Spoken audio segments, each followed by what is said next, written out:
যখন আমি ক্লাস 9-এ পড়ি তখন আমাদের পরিচয় ফেসবুক থেকে। তার বাসা আমার বাসা প্রায় 30 মিনিটের দূর ছিল।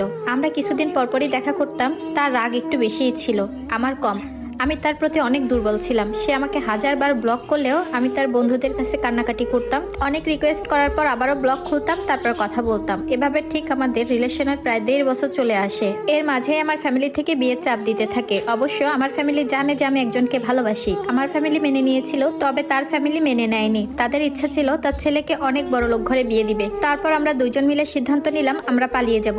যেই কথা সেই কাজ, আমি বাড়ি থেকে পালিয়ে তার কাছে চলে যাই এবং আমরা বিয়ে করি। তারপর সে আমাকে একটা রুম খুঁজে দিল আমি থাকবো বলে, কিন্তু সে সেখানে থাকবে না। তার পরিবারকে কিছু জানায়নি, এমনকি তার পড়ালেখা শেষ না হওয়া পর্যন্ত সে আমার কাছে আসবে না। আমি তাকে অনেক ভালোবাসতাম এবং আমি বোকার মতো রাজিও হয়ে গেলাম। খাওয়া দাওয়া সে আমাকে তার বাসা থেকে চাল ডাল এনে দিত। তার হাত খরচের কিছু টাকা থেকে আমাকেও দিত, যাতে আমি এই টাকা দিয়ে কাঁচা সবজি কিনে খেতে পারি। কিন্তু 1 মাস পর দেখলাম এই টাকাতে কিছুই হচ্ছে না। এমনিতেও বাজারের চড়া মূল্য, তার সাথে বাসা ভাড়া অনেক বেশি। কি আর করার, পালিয়ে যখন আসছে একটু তো কষ্ট করতেই হবে। তারপর আমি একটা কাজে ঢুকলাম। সকাল 8টা থেকে রাত 9:30। আমার বাসা থেকে প্রায় 40 মিনিট দূরে ছিল। এর মাঝে আমি তাকে অনেকবার বলেছি আমার সাথে থাকতে, কিন্তু সে পরিবারের ভয়ে থাকতো না। কিন্তু এদিকে আমি আমার বাসার সবাইকে বলে দিয়েছি আমরা বিয়ে করেছি এবং একসাথেই থাকতেছি। কিন্তু এর মাঝে হঠাৎ করে সে একদিন আমার রুমে এসে বলল আমি যেন আমার ফ্যামিলির কাছে চলে যাই। আমি বললাম কেন আমি আমার ফ্যামিলির কাছে যাব? সে বলল তার ফ্যামিলি নাকি সবকিছুই জেনে গিয়েছে। তার আম্মু নাকি বলেছে আমাকে আমার বাসায় চলে যেতে, কারণ তার ছেলে যখন পড়াশোনা কমপ্লিট হবে তখন একবারেই আমাকে উঠিয়ে নিয়ে আসবে ভালো করে। কিন্তু এত কিছু বোঝানোর পর আমি কিছুতেই রাজি হচ্ছিলাম না, কারণ আমার বাসায় বাবা মা খালা চাচা ফুপু সবাই জানতো যে আমার বিয়ে হয়ে গেছে। এত কিছু বলার পরও যখন দেখলো আমি আমার বাসায় যাইনি, তখন আমার স্বামী গায়ে হাত তুললো। আর সেদিন আমাকে অনেক মেরেছিল, আঘাত করেছিল।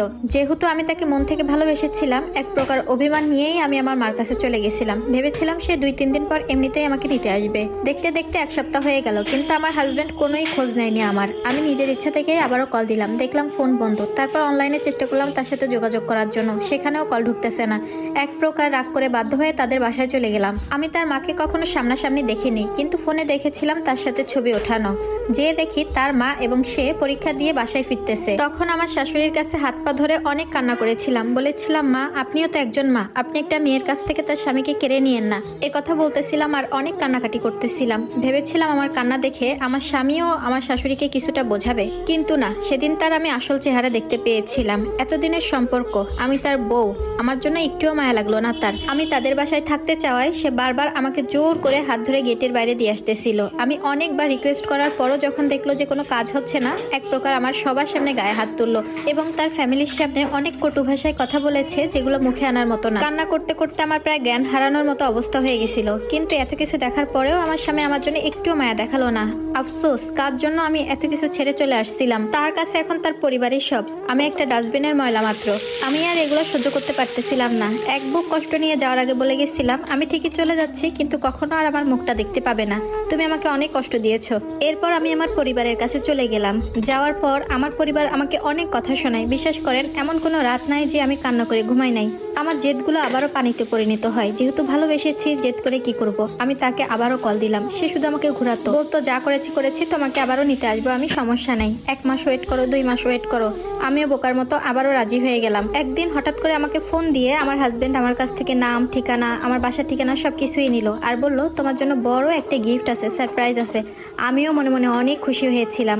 এতদিন আমার পরিবার আমাকে কথা শুনিয়েছে। আমি আমার মাকে জোর গলায় বলছিলাম আমার স্বামী আমাকে নিতে আসতেছে খুব শীঘ্রই, তোমরা এতদিন আমাকে কথা শুনিয়েছো না, আর একটা কথাও শোনানো লাগবে না। ওই দিন আমি অনেক খুশি ছিলাম। এর মাঝে 2-3 দিন তার সাথে আমার তেমন কথা হয়নি। আমি একটা কাজে গিয়েছিলাম বাইরে, বাসায় এসে দেখি বাসার সামনে অনেক মানুষ জড়ো হয়ে আছে। সবাই অনেক খারাপ কথা বলতেছিল আমাকে। কিছু না বুঝতে পেরে আম্মুর কাছে গেলাম, বললাম কি হয়েছে আম্মু? আম্মু আমার সাথে কোনো কথা না বাড়িয়ে আমাকে অনেক জোরে একটা থাপ্পড় দিয়ে খুব খারাপ ভাবে কথা শোনালো। তারপর বলল সে তোকে ডিভোর্স পাঠিয়েছে। ঠিক এতটুকু কথা তখন আমার বুকে তীরের মতো আঘাত করলো। আমি কি করব বুঝতে পারতেছিলাম না, দম ফেটে কান্না আসতেছিল। তারপর কাপা কাপা হাতে আমি আমার হাজবেন্ডকে ফোন দিলাম। দেওয়া মাত্রই সে ফোন ধরে বলল 50 লাখ টাকা দিবি তুই, দিতে পারলেই আমি তোকে নিয়ে আসবো। বিশ্বাস করেন, ঠিক ওই মুহূর্তে দাঁড়িয়ে আমি তাকে কি জবাব দিল কিছুই খুঁজে পাচ্ছিলাম না। আর এটা ছিল একটা আপুর লাইফ স্টোরি। পারলে একটু বেশি করে শেয়ার দিয়ে দিবেন, যাতে করে এরকম ভুল আর কোনো মেয়েরা না করে।